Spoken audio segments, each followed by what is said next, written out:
asked this to Rufy. He said he's going for the knockout. You're going in there to hold him. What is your response to Mauricio Rufy? I mean, he can think whatever he wants. He's gonna do his job, I'm gonna do my job, but I can knock out and I can wrestle and I can choke, but he has only one weapon, knocked out, so I have more weapons. I can wrestle and I can choke him and I can knock him out, so.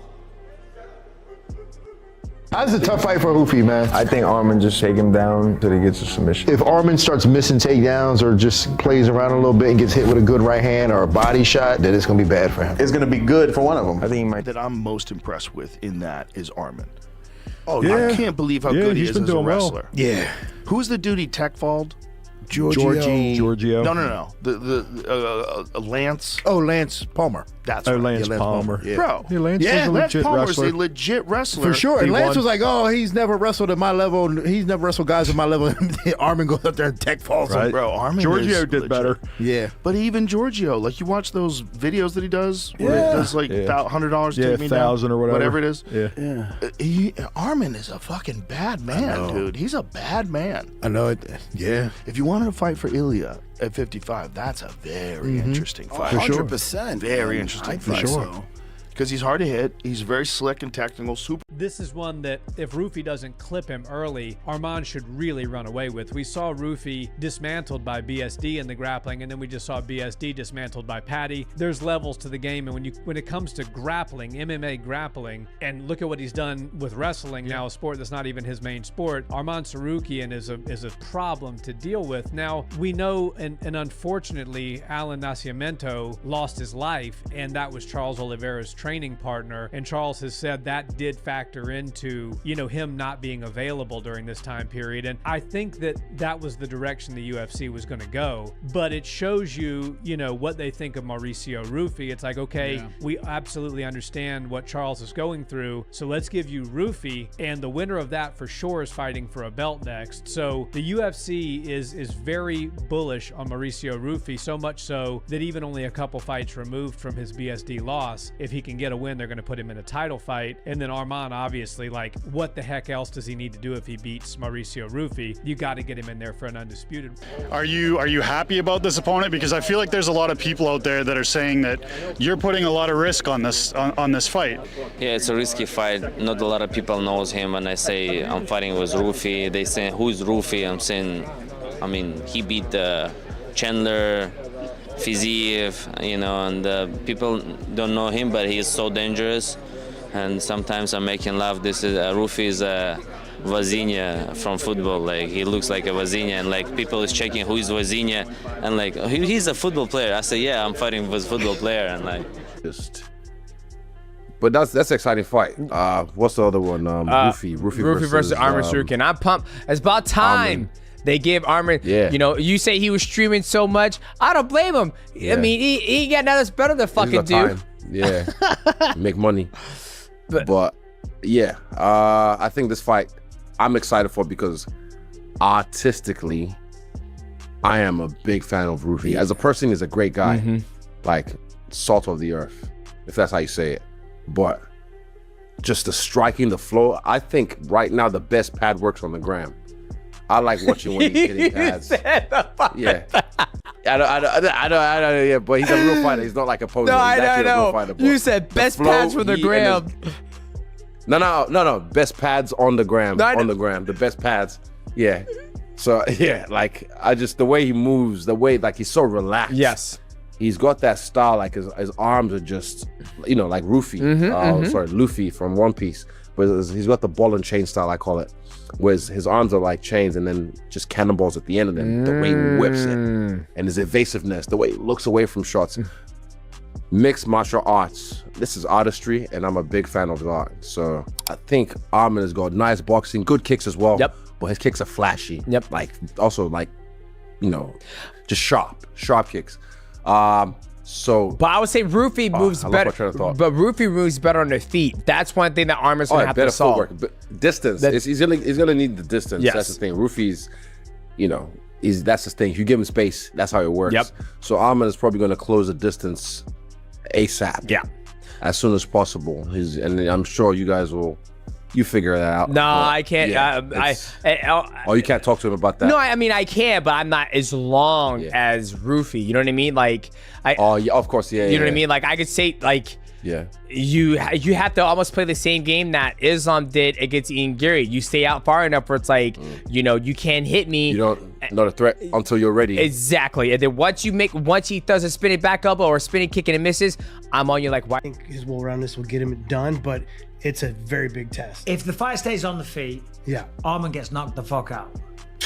No, he does. He does. I'm telling you right now. That's great. Arman Tsarukyan and Mauricio Rufy are heading toward UFC 331 with completely different questions surrounding them, but the same goal: prove that they belong at the highest level of the lightweight division. And that is exactly why analysts are paying attention. On paper, this looks like a fight between elite wrestling pressure and dangerous modern striking, but underneath that simple description is a much more complicated tactical battle. The biggest question is not simply who hits harder or who has better wrestling, it is which fighter can force the other man to fight at his preferred pace. If Tsarukyan can make this a grinding, physical contest, his ability to pressure, change levels, control positions, and force repeated defensive reactions could become a nightmare for Rufy. But if Rufy can keep the fight standing, create space, and make Tsarukyan pay every time he enters, suddenly the entire equation changes. That is why the prediction discussion around this fight has become so interesting. Analysts within the combat sports community have pointed out that this is a classic example of styles potentially deciding everything. One fighter wants to make the opponent uncomfortable through pressure and grappling threats. The other has every reason to believe that speed, distance, timing, and striking creativity can completely disrupt that plan. And then there is the psychological side. When two ambitious lightweight fighters are approaching a major UFC matchup, the talking before the fight can become almost as interesting as the tactical battle itself. Any confident statement, heated exchange, or suggestion that one fighter is being underestimated can add another layer to the story. But trash talk only matters if it reflects what happens once the cage door closes. At UFC 331, neither fighter gets to win the argument with words. They have to win it with their performance. For Tsarukyan, the path to victory begins with making Rufy work immediately. His biggest advantage could be the ability to turn every exchange into a decision-making problem. If Rufy is thinking about the takedown, his striking can become more cautious. If he starts defending aggressively, openings can appear elsewhere.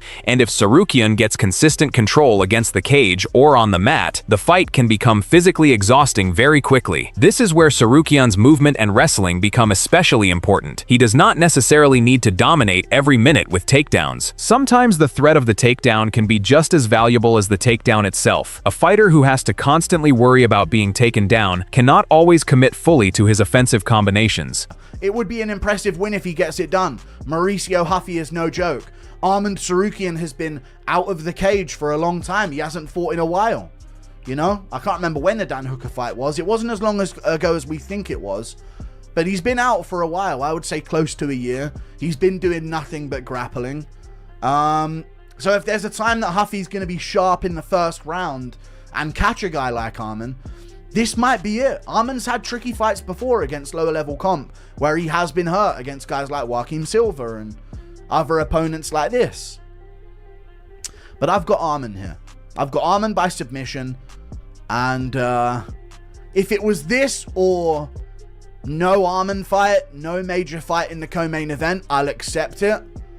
Maybe they were planning on doing Arman versus Oliveira, but decided to just keep Oliveira aside for Gaethje. Because even though Gaethje went to war with Topuria, he's not going to be out for a... That could create an interesting chain reaction. Tsarukyan pressures. Rufy reacts. Tsarukyan changes levels. Rufy defends. Tsarukyan returns to striking. Then the process starts again. If Tsarukyan can control that rhythm, he can make Rufy fight according to his rules. But Rufy's side of the matchup is just as compelling. Mauricio Rufy represents the kind of opponent who can make a wrestler pay for entering carelessly. His striking ability means Tsarukyan cannot simply walk forward without consequences. Every entry has to be calculated. Every exchange carries the possibility of a clean counter, and if Rufy can maintain enough distance to keep the fight in open space, Tsarukyan may have to cross dangerous territory before he can establish his grappling. Several respected voices have noted that this is where the first major tactical battle could take place. Distance. Can Rufy keep the fight long enough to operate comfortably? Can Tsarukyan cut the cage instead of chasing him? Those are two completely different approaches. If Tsarukyan follows Rufy around the cage, he may give the striker exactly the space he needs. But if he cuts off exits and forces Ruffy toward the fence, the pressure becomes much more difficult to escape. And that brings us to one of the most important questions of the entire fight. What happens when Ruffy is forced to defend repeatedly? It is easy to look at a fighter's best moments and assume those moments will automatically appear again. But Elite MMA is about creating those moments under pressure. Ruffy may have the speed and creativity to cause problems early, but Tsarukyan's job will be to make him defend, reset, defend again, and eventually fight while tired. Cardio therefore becomes more than just a conditioning issue. It becomes a tactical weapon. If Tsarukyan can force long grappling exchanges early, the later rounds could look completely different from the opening minutes. A fighter who was explosive in the first round may not have the same freedom after spending several minutes defending takedowns, fighting for underhooks, and getting pressured against the cage. That's a dangerous fight. Arman Tsarukyan told me in Abu Dhabi it was going to be him and Oliveira. Yesterday we got that he's fighting against Mauricio Hufi. But now he's saying yes to everybody and everything under any type of fighting situation. We would have loved to see him and Oliveira have a rematch. The first fight was tremendous. Unfortunately, Charles' teammate passed away, and that's why we're not getting that fight. But there is a danger for Tsarukyan too. If he becomes too predictable with his entries, Ruffy can start timing them, and that is where the fight could become extremely dangerous for the favorite. Wrestling pressure works best when the opponent cannot confidently predict when the shot is coming. If Ruffy begins reading the rhythm, he can start intercepting those entries with strikes and force Tsarukyan to hesitate. That hesitation could be the difference between controlling the fight and giving Ruffy the exact fight he wants. The striking battle is another major storyline. Tsarukyan has shown that he is not simply a wrestler who uses punches to close distance. His striking can be used to disguise his grappling intentions and create opportunities. But Ruffy has the incentive to make every striking exchange costly. If Ruffy can land cleanly while staying off the fence, he can force Tsarukyan to reconsider how aggressively he attacks. And once a pressure fighter starts thinking twice about entering, the entire geometry of the fight changes. This is why analysts are reluctant to treat this as a simple striker versus wrestler matchup. There are layers to it. Tsarukyan needs to combine pressure with intelligent shot selection. Ruffy needs to combine striking offense with disciplined takedown defense. Tsarukyan needs to avoid unnecessary damage while closing distance. Ruffy needs to avoid spending too much time trapped against the cage. Both fighters need to manage their energy because the later stages of the fight could reward whoever has preserved more of his physical and mental resources. Then there is composure. A heated buildup can create emotion, but emotion is not always an advantage. If either fighter enters the fight determined to prove a point instead of following the game plan, that could become a serious mistake. The smartest fighter on the night may not be the one who looks the most aggressive. It may be the one who stays patient when the original plan stops working. And that is where adaptation becomes critical. What happens if Tsarukyan cannot secure the takedown early?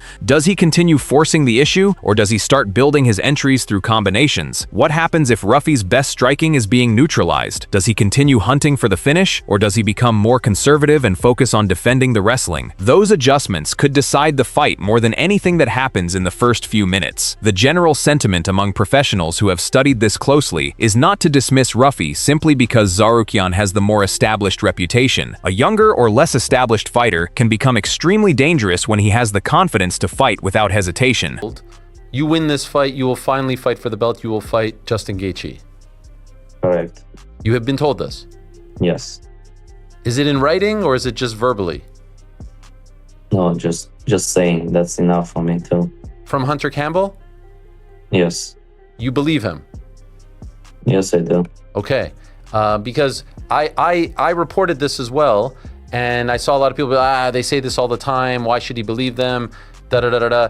I want to hear. Yeah, but like I flew there. I talked to him, and it's different. It's different when your manager is telling you something that they told them that you fight, but when you sit with somebody and like shake the hand and then At the same time, experience against high-level opposition can give Tsarukyan an important advantage when the fight becomes chaotic. That experience matters because MMA rarely follows the perfect script. There will probably be moments when one fighter looks completely in control, followed by a sequence that changes everything. A failed takedown can lead to a striking exchange. A successful combination can lead to a desperate clinch. A strong first round can create confidence, while a difficult second round can test the fighter's ability to stay composed. That is why making making a prediction here requires more than simply picking the fighter with the stronger resume or the more exciting highlights. If Ruffy wins, his clearest route is to keep the fight at range, punish Tsarukyan's entries, avoid getting trapped along the fence, and force Tsarukyan to spend energy just trying to get close. The more consistently Ruffy can make Tsarukyan reset, the more opportunities he creates for his striking. If Tsarukyan wins, his clearest route is almost the opposite. Close the distance intelligently, force Ruffy into defensive wrestling situations, control the cage, mix striking with takedown attempts, and make the fight increasingly physical as the rounds progress. So where does the prediction finally land? This is where I give Tsarukyan the edge, but not because Ruffy lacks the weapons to win. The reason is the number of problems Tsarukyan can create throughout the fight. He has multiple ways to attack, and his ability to blend pressure, wrestling, and striking gives him more opportunities to change the fight if one approach is not working. But Ruffy has one factor that can completely overturn that prediction: the ability to make Tsarukyan pay during the entries. If Ruffy finds that timing early, this could become a completely different fight. One clean sequence can force Tsarukyan to become cautious, and once the pressure disappears, Ruffy's striking becomes much more dangerous. That is what makes UFC 331 so intriguing. This is not simply about who is more talented, it is about whose strengths survive contact with the other man's strengths. For Tsarukyan, victory could reinforce his position as one of the division's most serious contenders and further strengthen the argument that he belongs in the biggest lightweight fights. For Ruffy, beating an opponent of Tsarukyan's caliber would completely change the conversation around his career and announce that he is ready for a much bigger stage. And that is why every part of the build-up matters. The confidence, the predictions, the heated moments, the trash talk, and all the debate disappear once the fight begins. What remains is distance, timing, pressure, conditioning, composure, and the ability to adapt when the other man refuses to cooperate. So now the question is simple. Does Arman Tsarukyan have enough wrestling pressure and tactical depth to neutralize Mauricio Ruffy's striking, or can Ruffy keep the fight standing long enough to shock everyone and turn Tsarukyan's aggression against him? That is the matchup to watch at UFC 331. If you enjoy serious MMA breakdowns, expert reactions, fight predictions, and the biggest stories from inside the UFC, make sure you subscribe and stay tuned for more.